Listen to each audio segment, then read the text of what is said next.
the 2-2 split finger, drives it into the gap to right center field. Let the celebration begin. It doesn't get much better than that. Profar hits a walk-off, celebrates the night before Padres come back to win in the 10th. Teams remember, Profar's walk-off celebration winds up toward Washington's dugout, and they clearly didn't forget that. Mackenzie Gore gets the nod in Game 2 for the Nats. Gore has appeared in 15 games, 6 hit by pitches through those games. We got some chirping going on at home plate right here.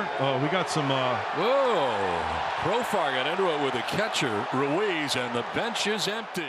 Yes, there is a protocol for this. If an umpire can't defuse a situation, because that's what you try first, but if it doesn't work like it doesn't here, and the bench is clear, the umpires get out of the fray and they observe. When it is prudent to do so, you separate the halves, division of halves, get the teams on their sides again so you can get together as a crew to figure out what you want to do. Now the problem here is that while the crew is getting together, it breaks out again. And they seem okay. Now Profar's backing away.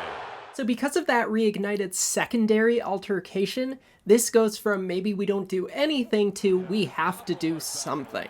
I can't recall a guy hitting a walk-off and celebrating towards the opposing dugout the way that Jurickson Profar did. Under the unsportsmanlike conduct rule, you can get an ejection for any of these violations or anything else, but this bench clearing was multiple people, and if it doesn't rise to the level of incitement for an ejection-worthy offense, it does require something, which is the warning under what the rulebook calls circumstances that warrant it. Third base Adam Hamari is the crew chief. It's one of the younger, more inexperienced crews in the league. This is technically umpire crew L, but Jerry Lane is on injured list. Vic Carapaza's off full-timers gate vacation during the season. You might recall a few days ago, Vic ejected Diaz for an illegal substance. He's just been ejected.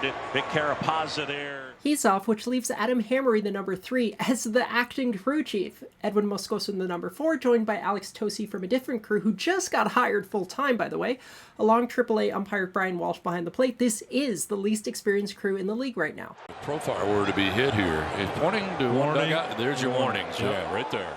By the time you get to the majors, you're going to have tons of baseball experience through the minors. This is a warning situation. They get that completely correct. A few moments later. And he gets hit with a pitch. What? I don't know. Well, with warnings already in effect, we get rid of the warning option for an intentional pitch at batter situation. If this isn't ruled to be intentional, you must expel both the pitcher and the manager because warnings were already issued. Gone. Ejected. Yeah, Gotta be. Has to be. Absolutely. It doesn't take a rocket scientist. Again, your options are either if it's intentional, pitcher and manager are gone. If it's not intentional, no one's gone. There's no other option. Wait a minute. No, Hamari just ejected Shildt, I believe. Because Shildt couldn't believe they didn't eject Gore. That's why. Guys, Adam? Hamari, Adam Hamari. Thanks, Adam. He's pointing at Gore, but you're right, Don. He was pointing towards Shildt. Yeah. And I got to be with you on this. I mean, 98 miles an hour. I don't care where they hit him. It was low. Yeah. They still threw at him. I tend to agree, and I agree for a situation that, well, Tom Hallion can explain. Okay, the situation of what happened and everything else, that's what dictates that, okay? That game was a little different because, number 1, they didn't have warnings, and number 2, the pitch was at the batter's head, or at least behind him. Terry. Uh-oh. Terry. How's this for coincidence? That umpire getting berated? That's Adam Hamari, the same umpire now getting berated for not throwing someone out in this game. If I had to check a box, yes.